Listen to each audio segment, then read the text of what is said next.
Hey, everybody. Welcome to Bits and Bips, where we explore how crypto and macro collide one basis point at a time. We're here to discuss the latest stories in the worlds of crypto and macro, and today, one or two interesting new developments and products. But before we begin, first, a word from our sponsors. If you've been loving Bits and Bips, don't forget that the show is transitioning to its own feeds on X, YouTube, and your favorite podcast player. If you're not already subscribed to Bits and Bips on its own channels, go there now and hit that subscribe button so you can keep up with our twice-weekly live streams and Macro Meets Crypto breakdowns. Bits and Bips will only be on the Unchained feed for a few more weeks, so subscribe today to be ready for launch. You can get all the links at unchainedcrypto.com/bitsandbips. All right. Today is Monday, April 20th, and I am your host, Austin Campbell, High Scholar of Zero Knowledge Group, here with my co-hosts, Ram Alawalia, Maester of Wealth, the leader of Lumina, Chris Perkins, CEO of 250 Digital Asset Management, and today we're going to be joined by multiple guests, but starting with Parker White, founding contributor to Apyx. So let's start with that one, which is Apyx. We've seen a significant set of products launch over the past few years, attempting to capitalize on blockchain rails, developments around crypto, and call it alternative means of creating, I guess in this case, stablecoins. So Apyx, Parker, I'm going to let you give us the download on this first to describe as our like foundation here. What is it? How does this work? Sure. So the general idea is to create a stable coin or a stable-like asset backed by digital credit. And digital credit is what Michael Saylor is calling their preferred equity instrument issued by Strategy, STRC. So if anyone's been paying attention, I believe it was last week, they bought about $2.5 billion worth of Bitcoin. They are raising capital at a pretty astonishing pace. MicroStrategy's STRC, or Stretch instrument, as they call it, is the most traded, most liquid, and largest preferred stock ever in history. Preferred stocks are kind of a somewhat niche area of the market. But interestingly, and many people don't know this, Stretch's IPO was actually the largest IPO of 2025, full stop. Larger than Circle, larger than any other asset, IPO. And so it has really been catching on now. But it's NASDAQ listed. It's not really accessible into the DeFi world. And so essentially what we did was we created a stable coin backed by this instrument, some cash in there as well, a little bit of SATA. But we think a whole bunch of other DATs are going to be issuing very similar variable rate, non-convertible preferreds as well. And so this basically ports that yield from the NASDAQ into the on-chain world. So right now, APY USD, the staked version, is paying about 12%. We target about 13. And so it's, good double-digit yield on-chain, and it's super transparent backing. There's no like trading strategies or borrowing and lending across Aave and centralized exchanges. It's just people give us cash, we send it to the brokerage account, we buy the Stretch. That's that. Now we, of course, are listed on Pendle, and we, have the points farm and all of that, which helps to boost the yield a little bit. But the underlying collateral base is, itself yielding about 12% because we've got, Stretch in there, which is 11.5, and we've also got SATA. So pretty straightforward, pretty simple product, but over the last 7.5 weeks, we've been growing pretty significantly. We've hit about 180 million in supply. We announced, I guess it was a week or so ago, crossing the million share, so $100 million worth of Stretch on the balance sheet. So we're one of the largest holders of Stretch at this point. And today, actually, the stablecoin was just listed on Kraken, which is pretty wild for a stablecoin pre-TGE to be listed on Kraken.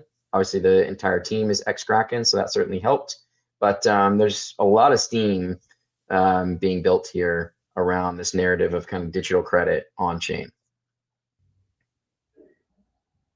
Excellent. So looking at this as we look at, call it press commentary out in the world, one, bull case. So if we look at Joseph Onorati, the CEO at DeFi Development Court, its Apyx creates a feedback mechanism that bridges between publicly listed balance sheets and on-chain markets. Benchmark Research was noting that Stretch is becoming the backbone of yield-backed stablecoin ecosystem.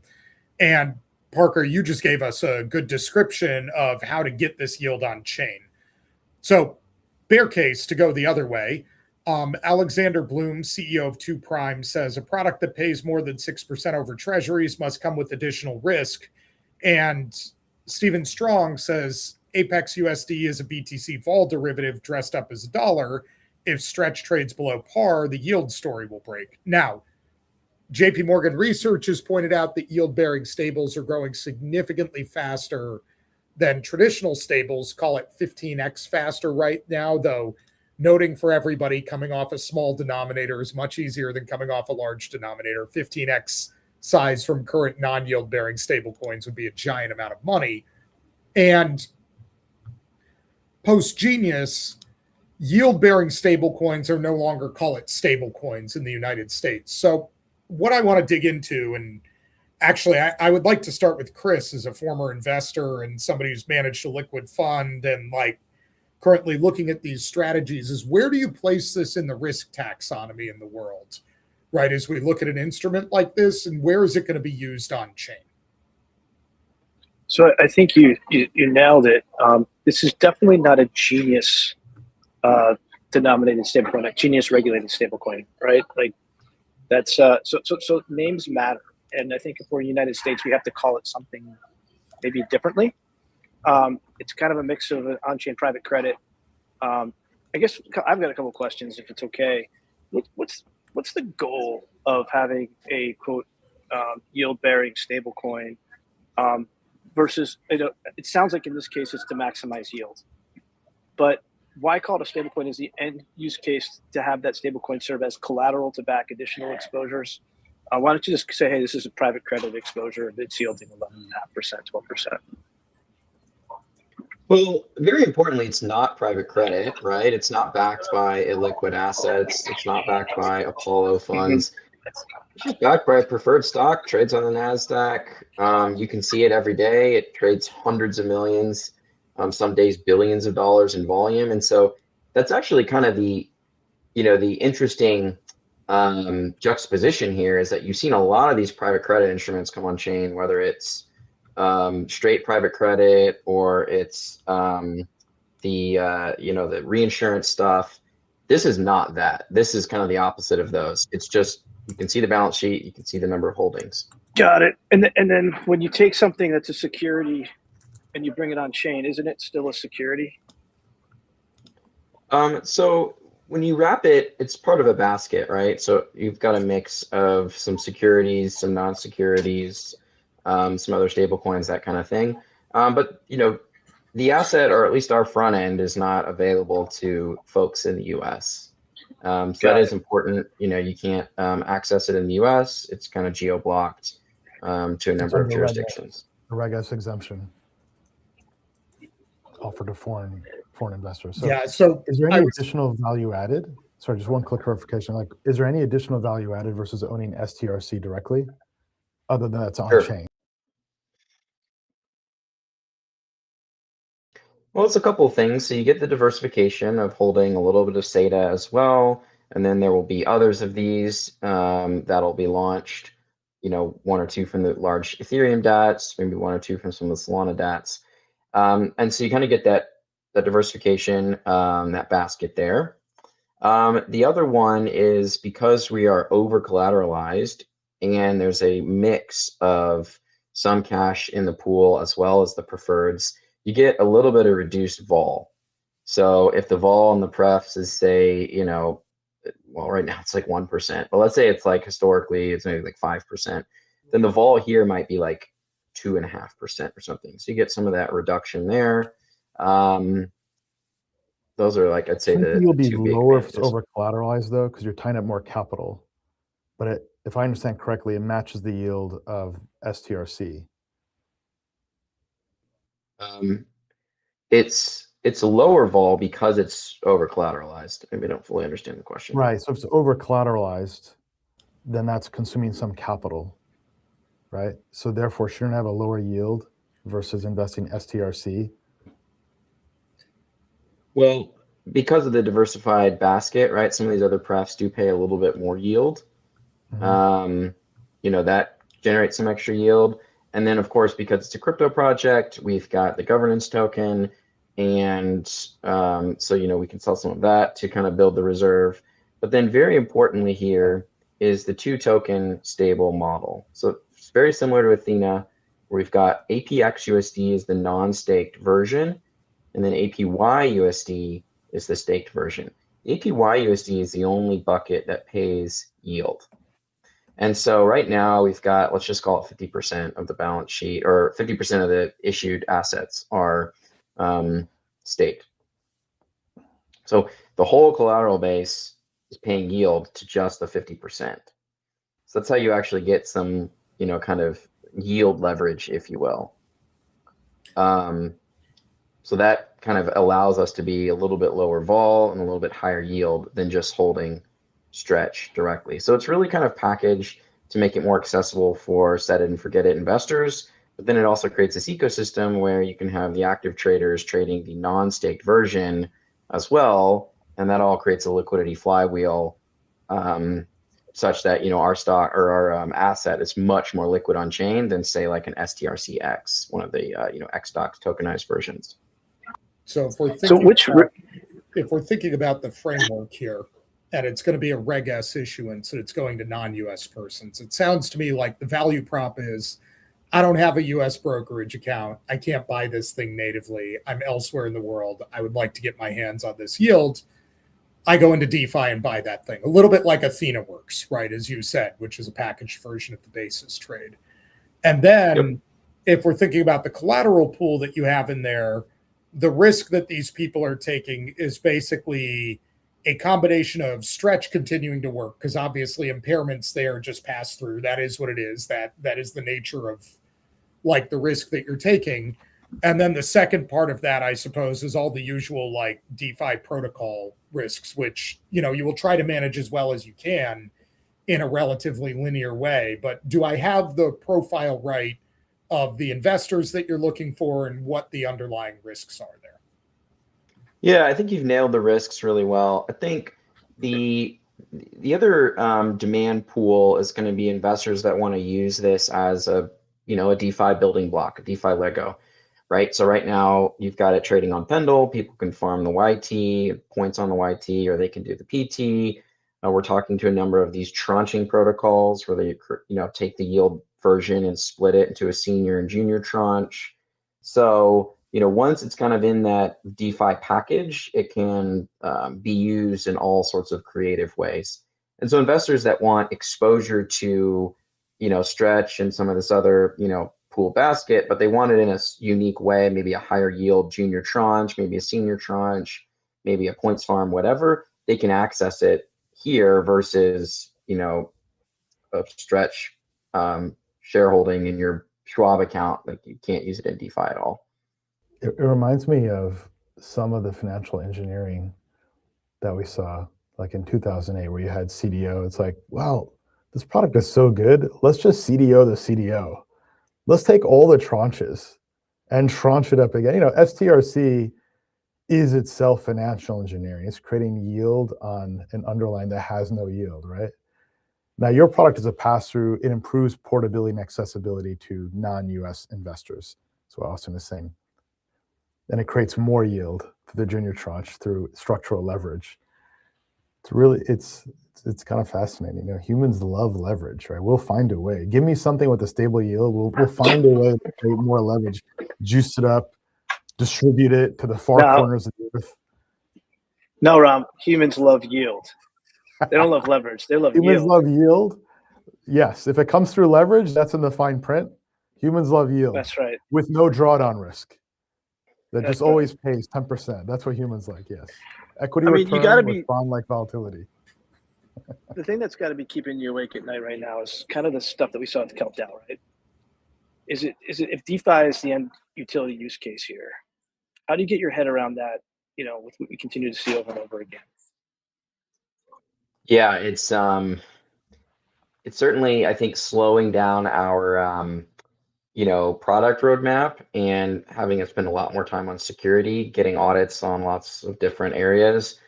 All of our minting and redeeming is done manually. We have a multi-sig that we do that, so that kind of would help us avoid the resolve issue. We also have time locks on all of our contracts. Everything is manually reviewed, so that would help us avoid the drift issue.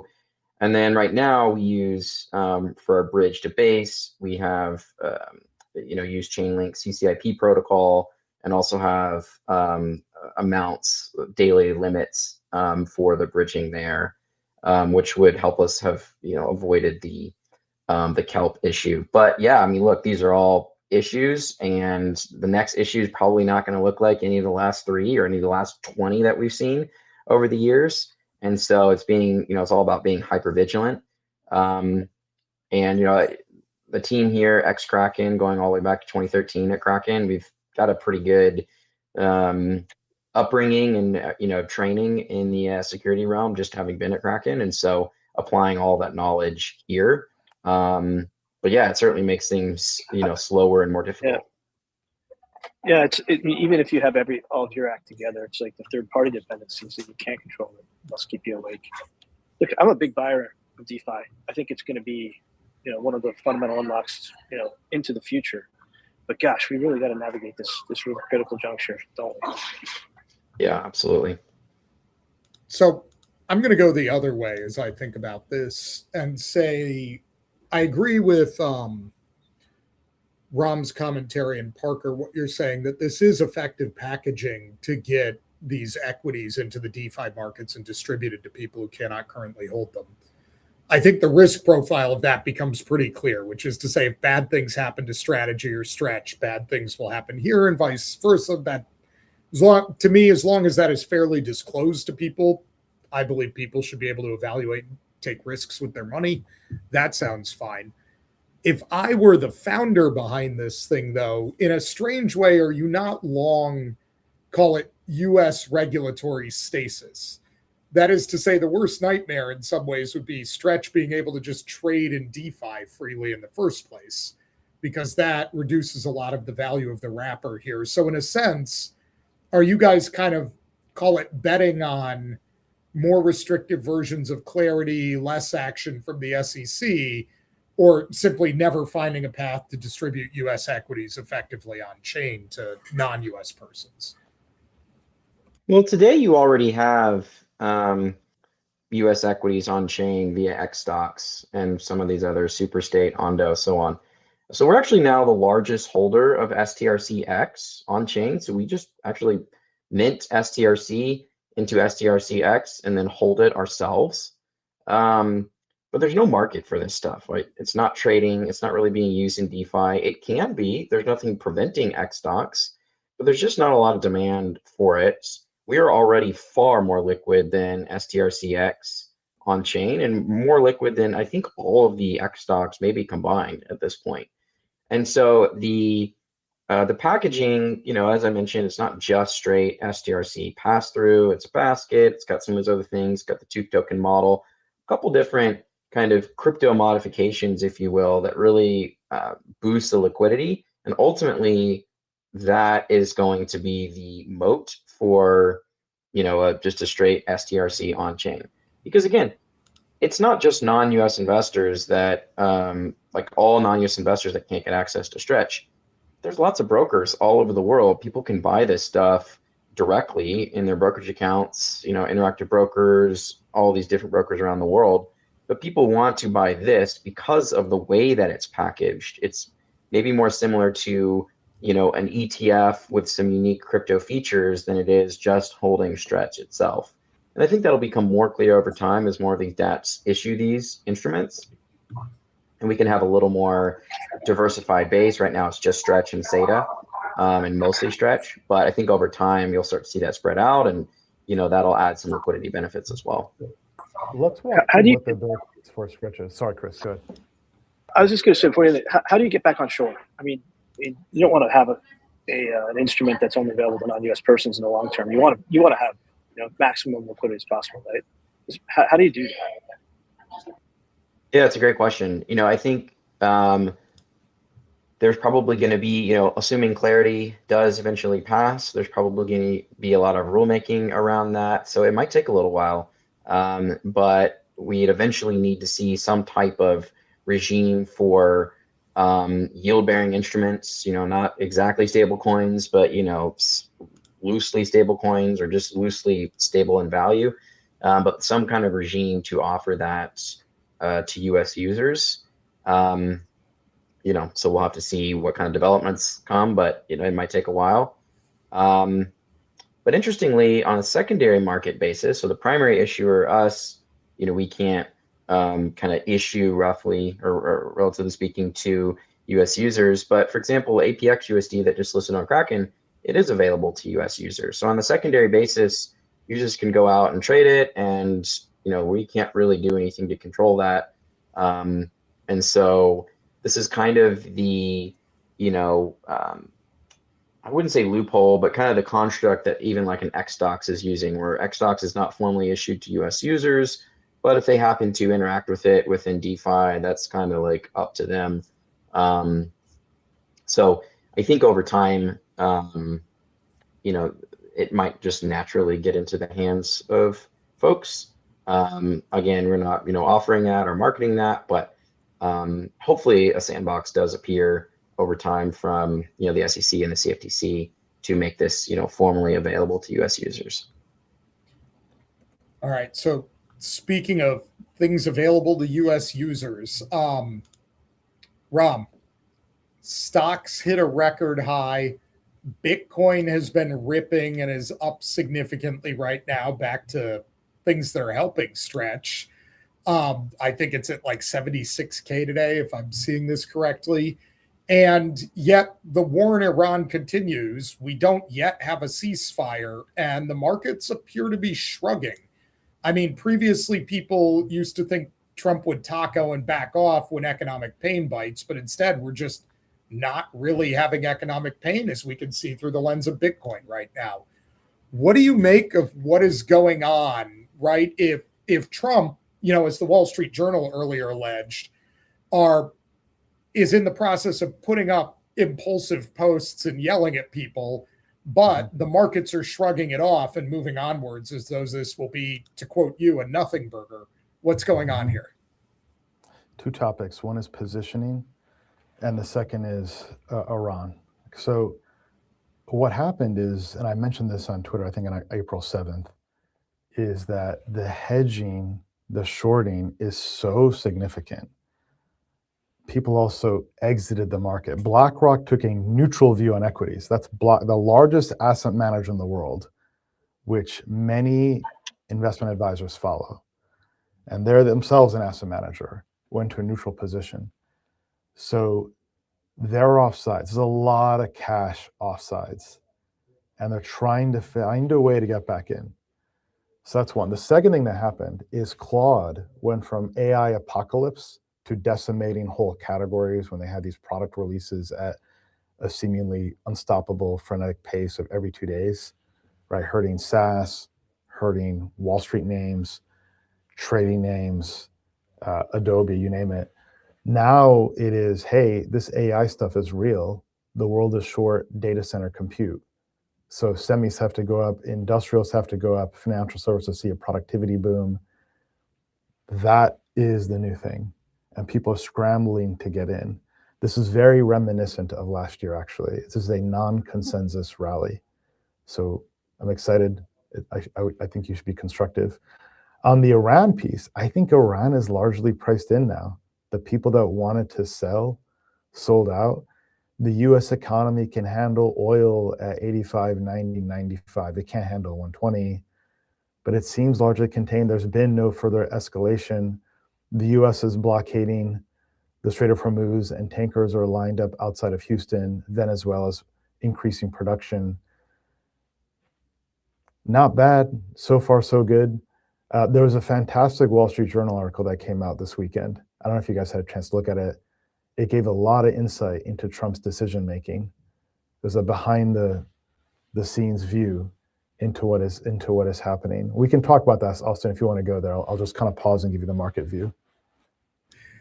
Yeah, I know Parker has to depart momentarily. So Parker, I wanted to ask, do you want to throw anything in here on the global macro? Like how does this make you feel as somebody who's structurally long Bitcoin, shall we say? Sure. And, I've been structurally long personally for quite a while, and basically in all the projects that I've worked on.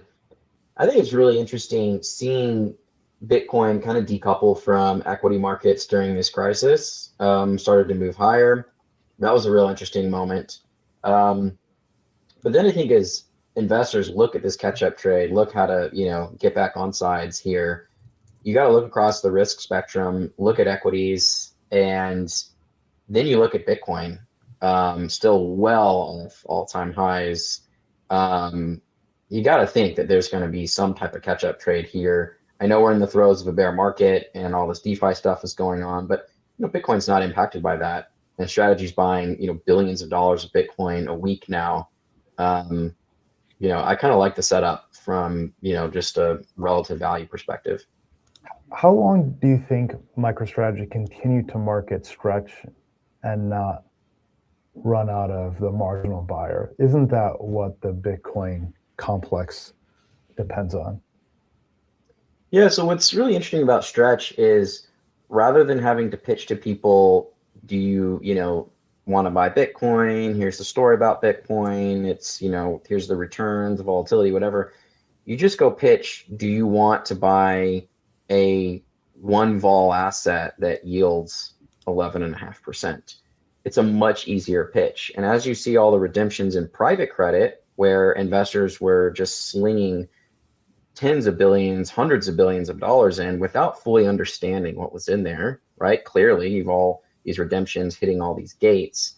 I think you're going to see a rotation, and private credit investors that are used to double-digit yields, they're not just going to say, well, I guess my mandate needs to change and I'm going to go buy treasuries. No, they're going to go look for something else that is also yielding double digits, but needs to solve the problems of the last area they were in. And the two problems with private credit are illiquidity and lack of transparency. Stretch is liquid and transparent. And so I think you're going to see people typically look at preferred stocks and be like, well, it's this tiny bit of the market and like the TAM's not really going to grow. But I think it's going to grow massively because you're going to see this huge wave of capital moving out of private credit into this, and investors can easily model it. You could short Bitcoin, you could short MicroStrategy Common. There's lots of ways you could hedge it on the TradFi side if you wanted. And so I think Stretch can grow quite a bit. Now it'll start to be a little bit constrained by the MicroStrategy balance sheet and the leverage ratio that they take on. But as long as they can continue to run the Common ATM as well, they should be able to balance that out. And then of course, every move in Bitcoin to the upside also delevers the balance sheet. So I think they've got quite a bit of runway here. It's only a $8.5 billion instrument, which is a drop in the bucket from global financial products perspective. I think you hit the nail on the head with the ultimate thing this all hangs on is MicroStrategy's Common and Bitcoin price, right? Like Bitcoin having another very significant leg down is a very different story here than going back up towards the all-time highs. And so all roads, Ram, you've said this before, but all roads ultimately just lead back to sentiment and markets overall. So I guess we'll pause there on this one. Parker, thank you very much for joining us. We appreciate the time today. Thanks. And thanks for having me on. See ya. Absolutely. And for everybody else, we're going to take a quick commercial break before we're back with our next guest. If you've been loving Bits and Bibs, don't forget that the show is transitioning to its own feeds on X, YouTube, and your favorite podcast player. If you're not already subscribed to Bits and Bibs on its own channels, go there now and hit that subscribe button so you can keep up with our twice-weekly live streams and Macro Meets Crypto breakdowns. Bits and Bibs will only be on the Unchained feed for a few more weeks, so subscribe today to be ready for launch. You can get all the links at unchainedcrypto.com/bitsandbibs.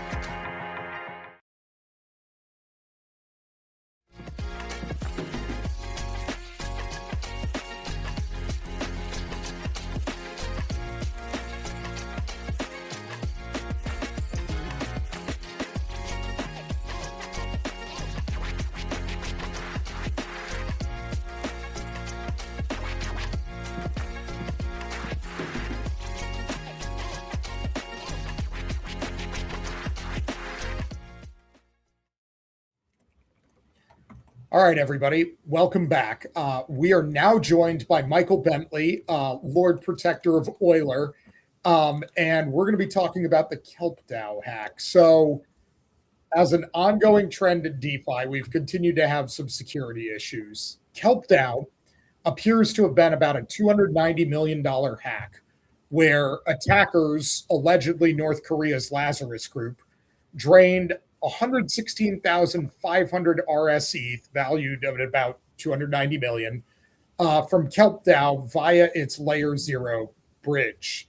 The attack mechanics are basically that attackers compromised two RPC nodes, feeding Layer 0's single DVN, swapped the OP-Geth binary for a malicious one, and then the clean nodes were DDoS'd to force a failover to what are essentially now poisoned nodes, which approved a fraudulent cross-chain mint. The malicious nodes straight up lied selectively, so the monitoring queues failed. This is Blockade's analysis of what occurred. Perhaps unsurprisingly, Layer 0 and Kelp DAO are now fighting with each other. Layer 0 said Kelp DAO chose a one-of-one DVN configuration. A hardened setup requires consensus across multiple independent DVNs.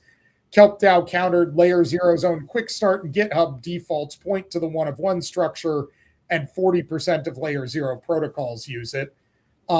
Third-party analysts are, to be honest, blaming largely more Layer 0 here. So Zach Rines of Chainlink, OXNGMI, the Defiant and Dune analysis, and Euler have all said single verifier setups have always been centralized oracles.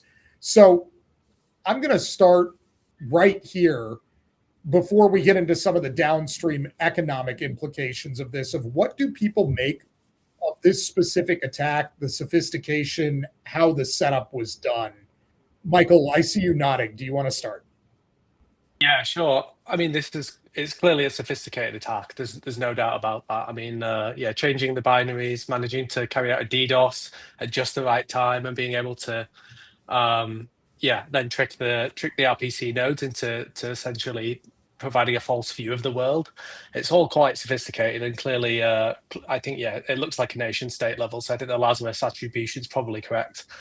I think there's all sorts of issues here with sort of like risk, and I wouldn't lay it all on Layer 0, although I do agree that the default setup that's kind of out of the box for people to use is probably not great, and I think it's something like 40% of people do tend to use that setup, and so they're saying it's mainly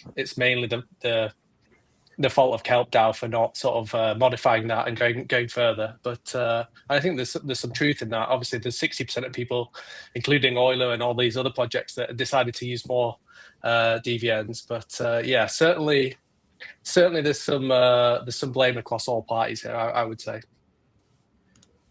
Chris, you've been in this space for a while. You've both had to invest in projects, evaluate projects, invest like trading setups, like evaluate those.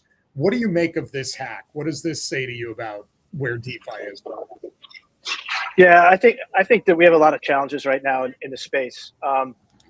And again, what have we lost? Like 600 million in this month alone. I'm not the type of guy who's going to point fingers at Layer 0 or Kelp DAO. Let's point fingers at the people that really deserve it.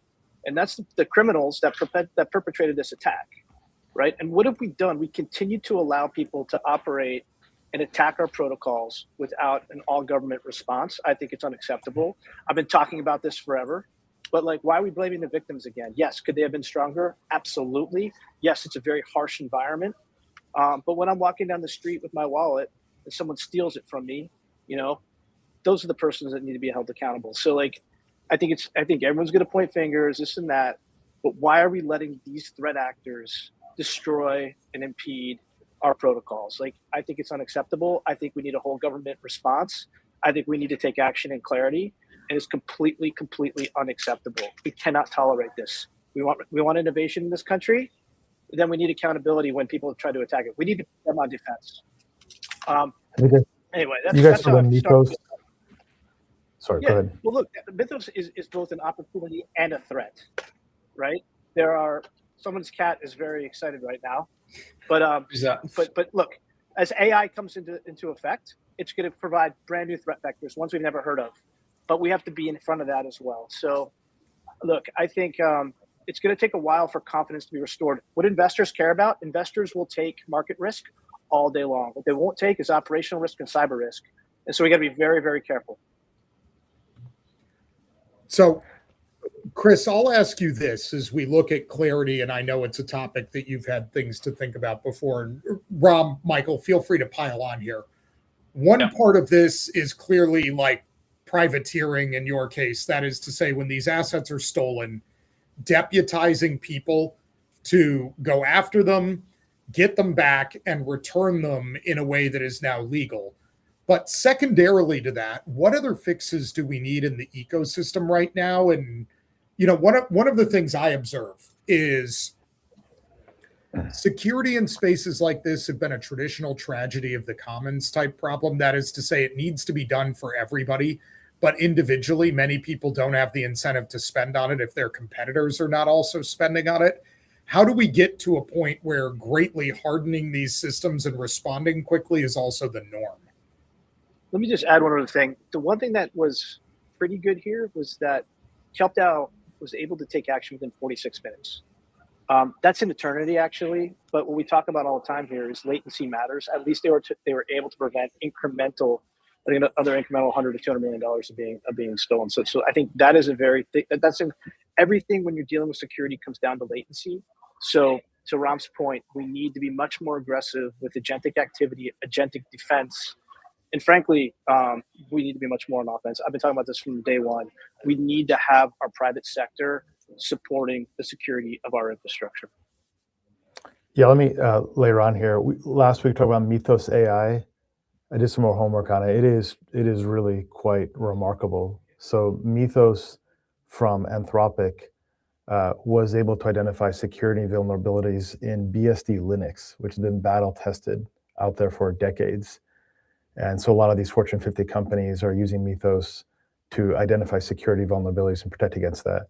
The point is that these nation state capabilities will be in the hands of corporates and then individuals within 1 to 2 years because of the democratization of AI.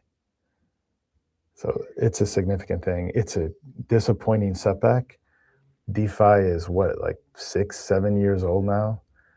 You're still getting these hacks. It's hard to have confidence in the system when that happens. I think people are going to stick in the capital markets world and the ETF world because they value security first. I do think, yes, like hold governments accountable, but what are we going to do in North Korea? They already have sanctions. They're already a pariah of the international system. It's hard to find what the marginal response is.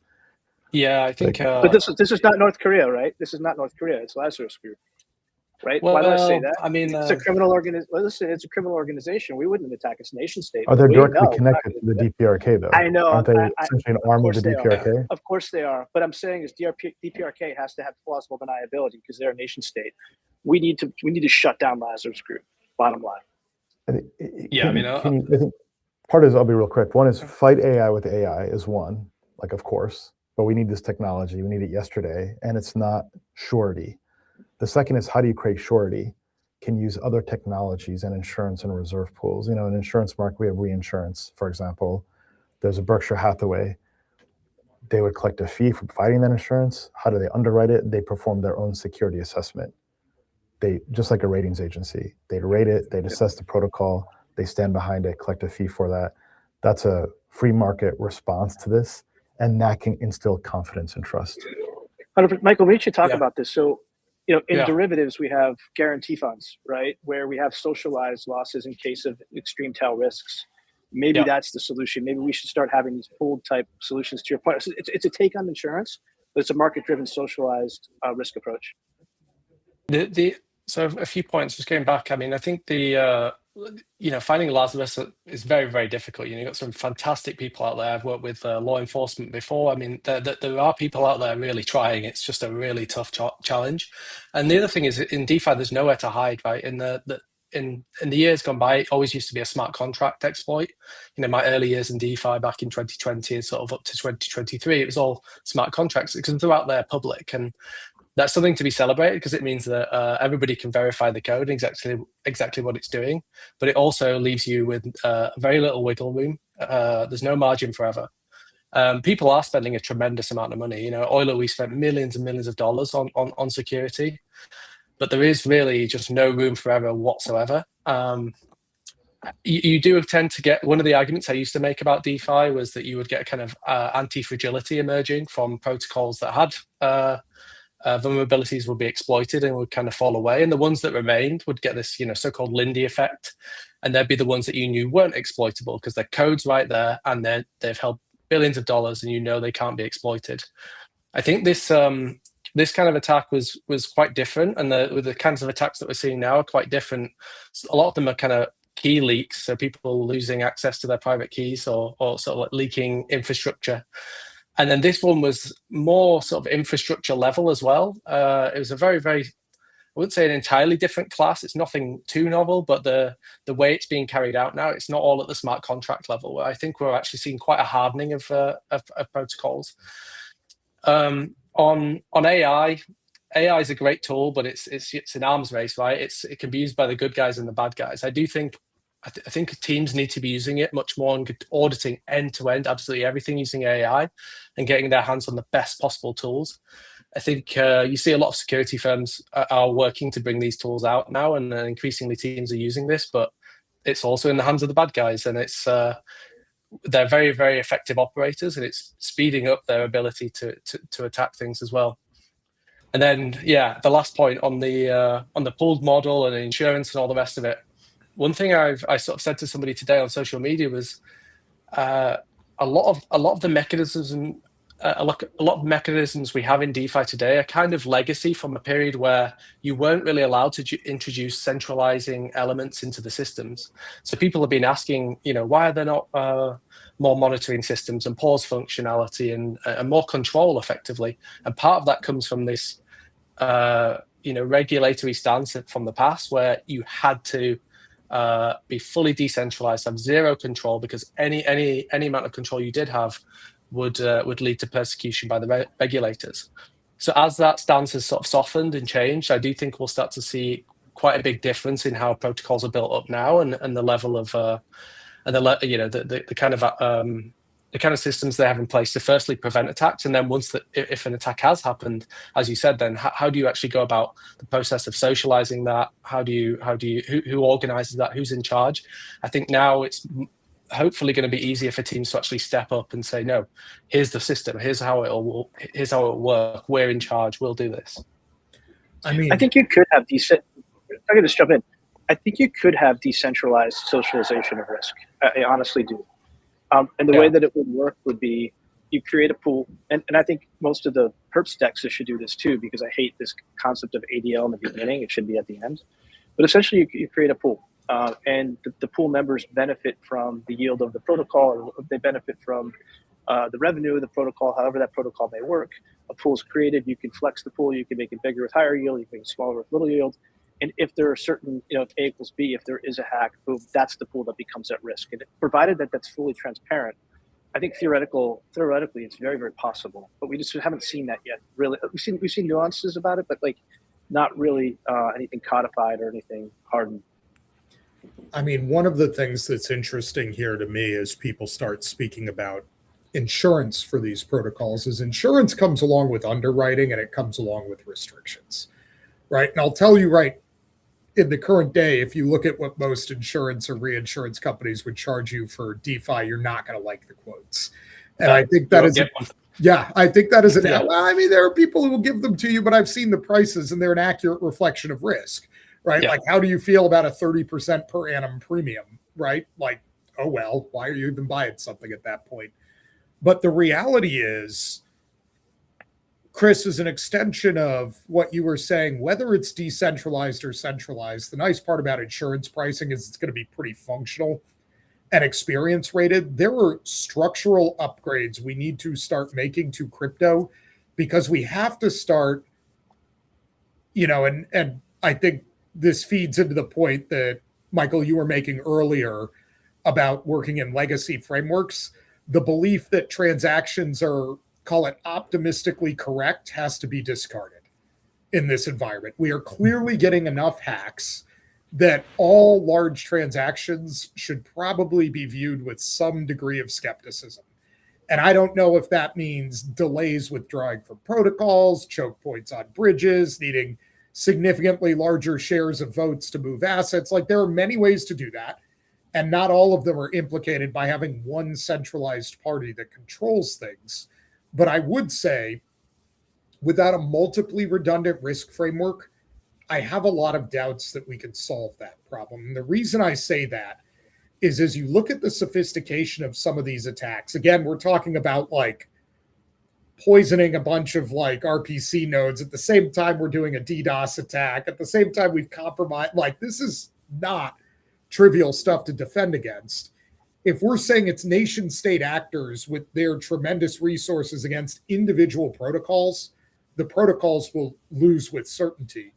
However, you can still flip that security framework on its head if we make it a chain of things that have to fail with a redundant response across the ecosystem. Because the Lazarus group breaking a single protocol is relatively easy, but breaking 8 protocols simultaneously, all of which work differently, becomes so complex that if they're capable of doing that, essentially the chain is unusable at that point. And so I would say DeFi, if you're thinking about how to get insurance and how to build things, has to stop operating from the framework of we assume transactions are legitimate. That has been my major takeaway of the past few hacks in a row, of just like starting all the way back with Bybit and then another partial interdiction, which was the CEDAS hack. We just had Kelp DAO here. We've had like attack after attack after attack. And to me, it raises the question, and I'm curious, for the rest of the group, do we have to change our default like thought model of transactions are legitimate? It's a good question, but you risk giving up concepts like immutability and the concept of non-recourse and finality. Okay, so I will grant you that on finality. Yes, because if we slow down transactions processing, agreed. But immutability is just that we can't change the history of a chain. If there's like a 280 million exploit and it goes into a queue and everybody looks at it during the delay period and says, oh, that's not correct, and so a transaction spits out that then reverses it, you still have an immutable chain where the history is transparent, known, and unalterable. It's just a question of under what terms do we let them sort of transact down the chain, right? Yeah, it's interesting. I mean, you're asking all the right questions. I was nodding my head there, and you start to see how things naturally get centralized over time. So like over time, people flow risk to trusted parties. They're trusted because they're regulated and capitalized and have all sorts of oversight and auditing. We have to find a way to keep this going with code and technology, and not bring it back into the system. One would think that there's a way to transfer the risk of each transaction. Maybe it's not, at the pool level, maybe it's at a transaction level. There's more work to be done. It's a major setback. Like, this puts DeFi back a couple of years. I think. Go ahead, Chris. Oh, I was going to say, you can try to build these mechanisms. I thought deeply about this kind of stuff as a sort of mechanism builder myself. We used to try to think about how we could introduce these kind of mechanisms into our protocol, and it becomes quite difficult because there's all sorts of nuances here and sort of edge cases. When you think you fix one thing, it's like pushing a bubble under the carpet. You just sort of move it somewhere else, but the bubble's still there. If you want to do rate limiting, for instance, on protocols, you need to know, what are you actually limiting? What's the actual unit of limit there? Is it the underlying asset? Well, the amount of asset in circulation can change, so that needs to sort of adapt over time. Its value could certainly change, a lot. So then you need to start to bring in oracles and third parties, and that introduces new dependencies and things. So adding these mechanisms in principle sounds like a great idea, and people often ask builders like me, why aren't there more of these? And it does come down to just being very, very difficult to do it without adding new trust assumptions into the mix, and that carries a cost ultimately. So I strongly agree that it carries a cost, but let's look at the counterfactual, which is that in 48 hours, DeFi TVL has gone from 99.5 to 86.3 billion. I think the market may be speaking that the cost is what is currently there is just rapidly becoming unusable. Too high. Yeah. I agree. And I totally agree. So, Michael, I would ask you, like, as a builder yourself, and I know some others that have been posing this question to people, I kind of see two paths here.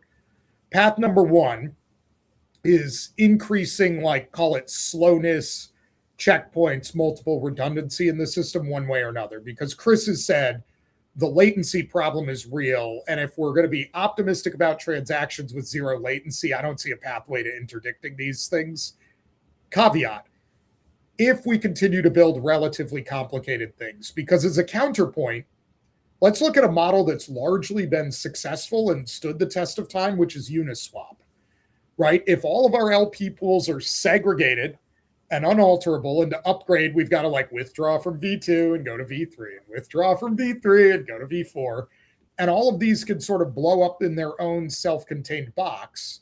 Yes, Uniswap is a very simple thing. They are not building complex, like layers upon layers upon layers. But is the future, I guess I would ask you as a builder, more likely to be, actually, we need to simplify a lot of these things and remove the attack surface area, like go back to basics in DeFi? Or is it, if we want to retain this complexity, we need to think much harder about security, which may, as you noted, lead to certain forms of centralization? This came up a lot through my time building a lending protocol. Ultimately, an AMM or an exchange is very self-contained. It really doesn't care about the outside world. It just looks at what's inside, and it has to try to balance a single invariant in the pool. If you look at a credit market or lending market, there are all sorts of dependencies, and the credit markets really care about the outside environment that they sit in. So they care about the volatility of the assets. They need to know the prices of those. The prices aren't intrinsic to the assets, so then you have to have some kind of third-party report on those prices. Liquidity is a massive issue. A DEX doesn't care what the liquid environment is outside of the DEX, right? It can operate with $10,000 or $10 billion. It doesn't matter. But lending protocols, as we've seen, with this, with the liquidity crisis we're in now, very, very heavily dependent on what else is going on. And I think that's what makes it so difficult to build a fully, truly immutable Uniswap-like lending protocol. We've tried to get as close to that as possible. Morpho also building with similar sort of mindset, trying to keep as much of that as you can while still offering a viable, capital-efficient lending market. It's just I think, but at this point, I'm resigned to say that it's just not possible for credit. Really, we've seen many teams come up with all sorts of interesting ideas on how to do this, and I just don't think it's possible. So then we have to accept. This is the state of the world now. This is how it has to be. What's the minimum amount of centralizing force that we can add back to these systems to make them not collapse so spectacularly when they do, whilst maintaining the core principles of DeFi and disintermediation, composability, and all the rest of it. I mean, we saw. Go ahead, Chris. We saw Drift partner up with Tether. And I don't know, is it a centralization force that's going to restore security? Or is it just the resourcing that you need to have just to go through like inordinate amount of audits, bring in the AI? Like clearly for this industry to move forward, we need to provide confidence in whatever protocol you design. So I guess, is centralization the only option? Or can, like we're seeing this partnership between Tether and Drift, don't know all the details yet, but is it more of a resourcing issue that's really hard for a startup to compete? I really don't think it is. I think we talked earlier about Mythos, right? Finding bugs and flaws in 26-year-old operating systems. The amount of man hours spent on that, is just more than anybody could afford to ever spend building a DeFi protocol, and yet there were still bugs that could be teased out there. So I don't think it's purely a resource issue. Everybody's really, really cognizant of the importance of security, and they really, really are trying. It's very, very it's just a very, very hard problem. I think so- it's sort of unsolvable at the code level. So we need other fail safes. We need other mechanisms that are introduced. I think at this point to help safeguard things a little bit more than just relying purely on code alone. So working backwards, right? Like this is me putting on my business school professor hat, but looking at some of the lessons from history, I feel like there are two paths that we can go down here. One is exactly what you said, which is looking at TradFi lending markets and starting to build in a lot of the fail safes in modern markets. Like, great example, if you have, call it $200 million of supply and somebody deposits $500 million, not making all of that available for borrow immediately, right? Like allowing that only to increase by, call it 10% per day or something like that, gives you a very long runway to interdict these things. And yes, it obviously makes that protocol somewhat less efficient from like I can't take a $300 million flash loan or, immediately deposit something in size, but it might also be fair to say maybe that's a problem, not a feature. And why are you so intent on doing this like literally right now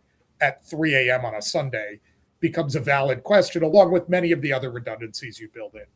The other one, though, to go the other way on like a lending protocol is, I know this makes it less liquid, but there's no reason you can't structure it like an AMM of all of these are essentially bilateral offers for lend and borrow. And then you don't have this contagion risk, right? Like I will lend $100,000 of USDT at this price, and I will accept the following things as collateral. And that's that. You can have like these prepackaged boxes where each person can do their own like lending and terms. The problem you run into there, which I think, you've spoken to this in your earlier answer, is that's less efficient than it might otherwise be. Like if I recall, I think there was an early version of like Sushi Swap's lend protocol that was similar to that way back in the day. Exactly. And they found it's been tried. Scale. Yeah, it just didn't attract enough users. It was so clunky, sort of almost peer-to-peer like, and when you're competing against a pool model, which is, I can just deposit and withdraw whenever I like, and there's so much liquidity that, people think it's about the technology. It's really not. What Aave and other like really large lending protocols are selling is liquidity. Yeah. It's that ability to go in and take out those huge loans and repay them whenever you like. That's the main product. When you've got liquidity, that's king above all else. And so when you have these isolated, almost peer-to-peer like lending systems, much more secure, as you say. You don't need all these external dependencies and all the rest of it. You just need to trust that the code, a very simple piece of code, works for that particular loan. But then it's just, how do people find each other? That's the problem that I think Compound originally solved, and that Aave, heavily modeled on the Compound system, followed on with, and it worked so tremendously well that it's scaled up to billions and billions of dollars. But with it has come this, other challenge, which is when things go wrong, they sort of tend to cause contagion in a way that those isolated models don't. So, yeah, we've experimented a lot in DeFi at this point, and I'm sort of resigned to the fact that maybe it's just not possible to get the best of all worlds, and that we're going to have to sacrifice something somewhere along the line.